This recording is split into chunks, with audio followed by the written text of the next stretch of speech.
This is week 4, day 3. A God of both and.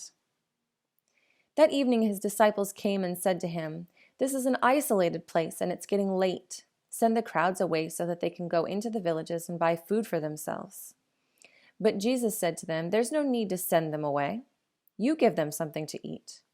Matthew 14:15 through 16. In Matthew 14, we find Jesus and his disciples after a tough day at the office, so to speak. A crowd of 5,000 had been following them around, hungry for the spiritual food and healing that only Jesus could provide.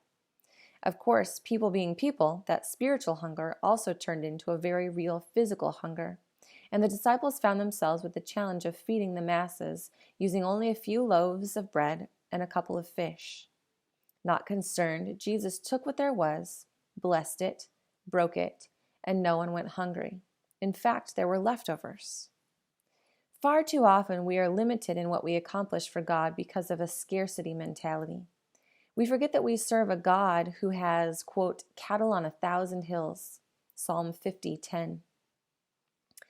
In 2 Kings 4, a widow cried out to the prophet Elisha, saying that creditors were coming to enslave her sons.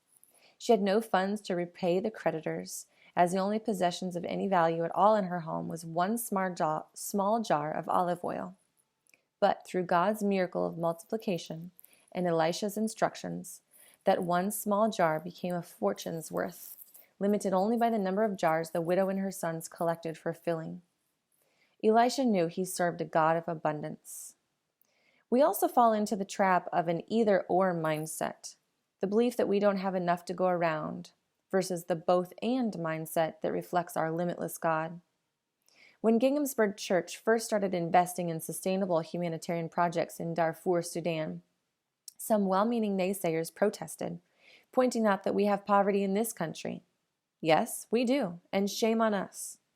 But we serve a God of abundance, a God who equips us to provide safe water, food, education, and hope to tens of thousands in the Sudan. In addition, he equips us to serve 40,000 plus people annually in Dayton, Ohio, our own backyard, through the material assistance, jobs training, GED programs, and more. We don't serve a God who calls us to Dayton or Darfur, but a God who amply resources us for both Dayton and Darfur. You are blessed.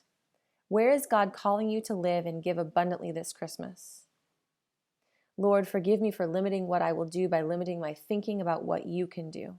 May I live with abundance this Advent. Amen.